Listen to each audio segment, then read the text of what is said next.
Okay, today I want to tie a butcher. It's a well-known, a very old fly, and I think it was invented by some butcher in Tunbridge Wells, and the colours are the blue, the wing is a sort of blue. I'll elaborate on that in a moment or two. And the red is to do with blood, hence coming from a butcher. Like all good flies, there are variants. There's a kingfisher butcher. There's a bloody butcher. The bloody butcher is like this, but with a red hackle. There's a gold butcher, which has a gold body and gold rib, as opposed to this silver body, silver rib. And it's a very good wet fly, an outstanding catcher of fish. It's done me well over the years, and I can thoroughly recommend it. It can be tied with a magpie tail's wing. In other words, the slips of feathers generally come from the mallard duck, but it can be tied with magpie tail, or some have even used crow. But with the magpie, it's got a greeny tinge. With the butcher, it's got a bluey tinge. The crow is just black, but I think it's still a good fly. I prefer the original, like this. Okay.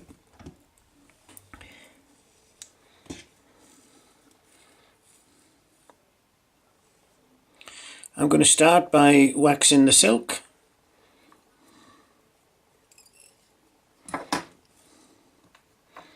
Get my wax, which I've held up to my lamp a little bit to get it a little bit soft. Doesn't really matter. When you pull the wax through, it heats up and melts the wax into the silk. So that's it. I'm using for this fly a size 10 partridge. It's a G3A. I don't know if they still do the hook. I bought them in bulk, and I'm nearly on the tail end of them now, and I've probably had them for 10 years or so. Okay, usual start, just behind the eye, and do 3 forward, 1, 2, 3, then 3 back, 1, 2, 3, and we take the silk down towards the bend. Sort of touching turns, because I want this body to remain level without any bumps. If it was a dubbed fur body or a hurl body, it wouldn't matter so much. But with this one, I want to keep it level. Now, the true tie-in, the true pattern, asks for red ibis tail. Well, it's not easy to get red ibis, so I use a red hackle, a hen hackle. It's a bit soft and downy, and I pull off. I'll line up the tips, as you can see, and I'll pull off what I think we're going to need, and squeeze it up a little bit. This isn't quite the same, but I don't think the fish or anyone would know any different. I have seen it tied with a dyed red marabou tail, and that was equally successful. Okay, take that down to the bend. The tail, I should have mentioned, the length of the tail is normally the length of the body. That's not far off there. Now I'm going to trim off these roots. I'm not going to cut them square, because I can leave a step. And I'm going to cut them almost full length of the body. Sort of like that. 1 or 2 stray ones there. A little bit shorter. That should do fine. Now, it's a silver body with a silver rib. So I'm going to use the silver rib here. It's an oval silver tinsel. I'll cut off the amount I need, about 2 inches-ish. I'll put that there. Put that away. And I'll tie in the rib. Again, I tie the rib a good length, because I don't want any steps. hook it under.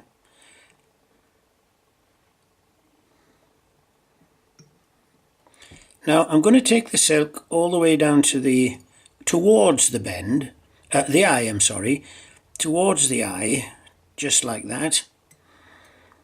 And now, you may not have seen me do this before. I'm going to tie the flat silver tinsel in up the front and give it a double wind. So when you double wind it, and you'll see me do it in a moment, it sort of gives it a nice, a nicer sparkle somehow to the body. Okay, I'm leaving the rib for a moment because I'll be using that shortly. Now, this is a double-sided, and most of them are. Gold one side, silver the other. When you tie any tinsel like this, tie it in with the wrong side towards you because it turns over when you wind it. So, that's that in there. I'm going to put on a touch of varnish down the shank just to help the silver to stick. Don't think it's really necessary, but I tend to do it. Just like that.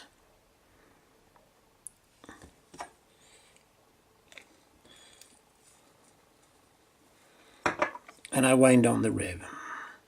You can see what happens. It's now turned over.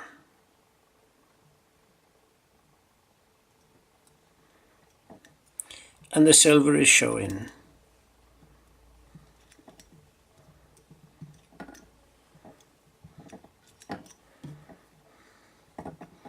Now I said double wind, so I get to the bend and I bring it back up. And the varnish I've put on earlier squeezed out in between the first layer of joints, if you like, and they're now coming out here to stick down the second. Right, I'm tying that off like that. And I'll nip off the surplus. Okay, with most bodies you wind over, with a rib you wind under, in other words the opposite way. But with this hard body it doesn't matter. So I will also wind this over the same as before. Try to get even turns, normally about 5, like that.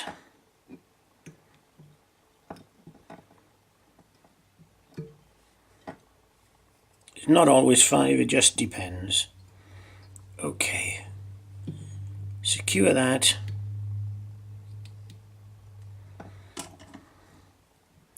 And I'll remove this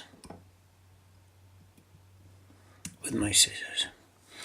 Okay, the next item is the hackle. Now, if I was tying a bloody butcher, I'd put a red hackle underneath. But I'm tying a standard butcher. So I'm going to use a hen soft downy hackle, a beard hackle. Some people call it a throat hackle. It's the same thing. It doesn't matter. And you can use a cock hackle. Doesn't really matter. From a cockerel, when I say a cock hackle, this is from a hen. Standard sort of farmyard fowls. Torn off a bit. And I'll try to line them a little bit. And this will go up underneath with a sort of pinch and loop method. The tip of the hackle will come somewhere near the point of the hook, which you can't see, it's in the vise, but it's somewhere around there. Okay, tie that up like that, and that looks pretty good. I'll nip off the surplus here before I make things more secure. Up underneath, watching you don't cut the silk, which everyone does at some time. Okay, now you can see the flies starting to form. The next item are the wings. Wings, feather fibre wings. They can be a bit tricky. I've taken to using hair wings a lot lately, but I'm not too keen on using them on a butcher because it's such a traditionally well-proven fly that part of the attraction is in this blue sheen on the feather. I don't know if you can see it, and that's the blue part we use. So we've got two opposing feathers, one from a left wing and one from a right. That's important that you have opposing feathers, because when they're on the fly, when the wing slips are on the fly, they support each other rather than them both being one way. Now, to get the wing slips off, this is a bit fiddly. Take your time, it is worth it. So what we do is we judge the amount we think we're going to need, like that. That would be one of the wings. I'll cut it off. I'm sorry the camera doesn't allow you to see me doing this, but I've cut it off, and that's one wing there. I'm now going to do the other. Measure the similar distance, a similar width, similar thickness, about like that, and I will remove that one.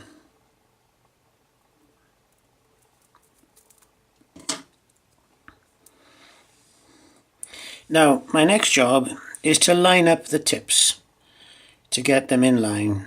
A little bit fiddly to do, worth persevering, worth trying to do, and I'm sorry again I'm out of camera shot here, but I will try my best to show you in a moment or two.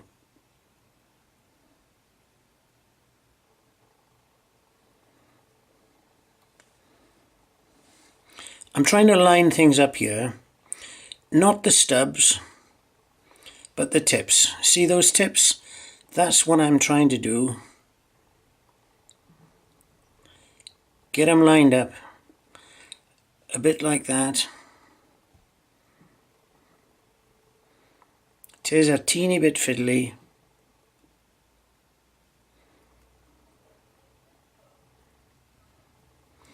And I don't think we're very far out there. Now then, let's get them the right side to tie on. Can you see the little gap at the back there? That shows you there's two of them, and they're going to be tied in like that. I'm going to use the pinch and loop method to do this. That means I pinch the silk up between my fingers, over the wing, down between my, up between my thumb, down over into my finger, and then I pull down, and that compresses the wing rather than pushing it over. So I hope this becomes clear. The tip of the wing should be somewhere towards the end of the tail.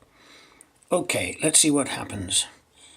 If I do it right, these roots will come up.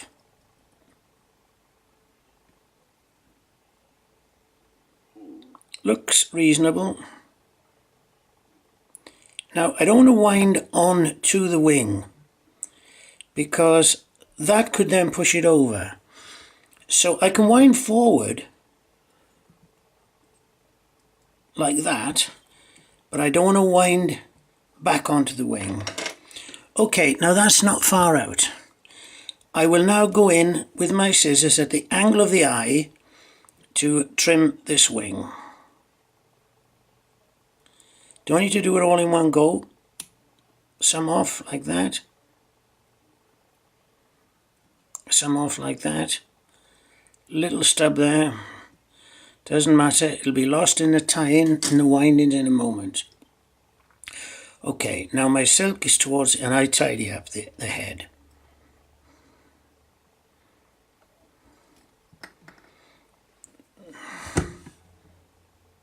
Doesn't look too bad to me. Feather fibre wings don't last very long. They tend to fray, and especially if you've taken a few fish with them, but they still work okay, and I do recommend them. Now I'm going to do a couple of half hitches, at least 3.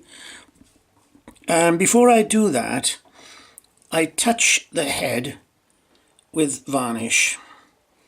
I just touch it with my brush from my Sally Hansen's varnish, so that my half hitch will go onto tacky silk. I'll just elaborate this varnish.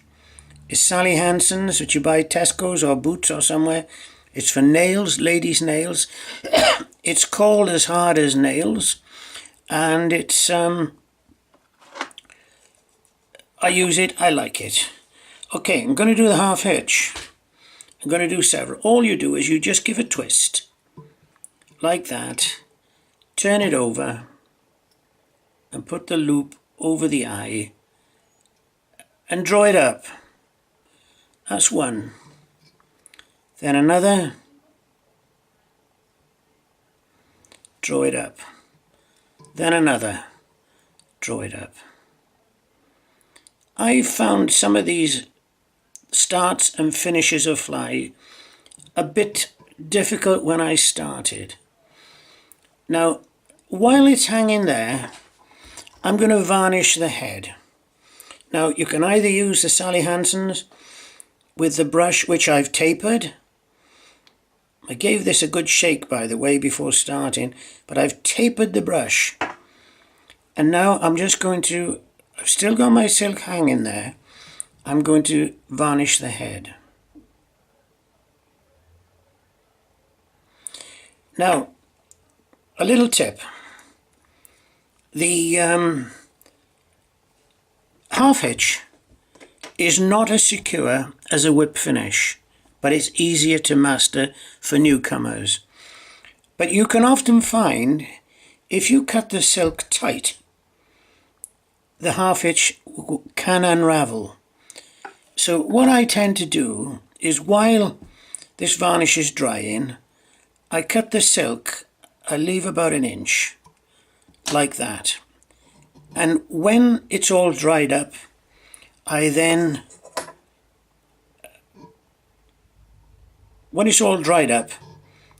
nip it tight. Okay, finally we clear the eye. Ensure it's clear, just like that. Can do that with an old hackle, going through like a bottle brush. Something like this. I have put the dubbing needle in, so it doesn't matter too much. I'm letting that varnish go tacky for a moment, and I'll just stick this old hackle through, one that I won't be using for anything. That clears it. Now I'll be cutting this silk tight when that head is dry. Now, another thing about these butcher wings, butcher blues from a mallard duck, as you take them off, you'll find you're getting up towards the top, which has got white on it, white tip. And you'll get to a situation where you'll be like this, or like this. The next one you take off this side will have a white tip. You can see I've used these over the years. You see that white tip on it? Don't throw these away. You wouldn't tie a butcher with a white tip, but it does make a very famous fly called a Heckham Peckham. Very good sea trout fly, a good all-round fly, an old fly again, and very useful. So my message is, keep the tips for when you tie your Heckham Peckham. Okay, hope you picked up a few tips there, and I thank you for watching.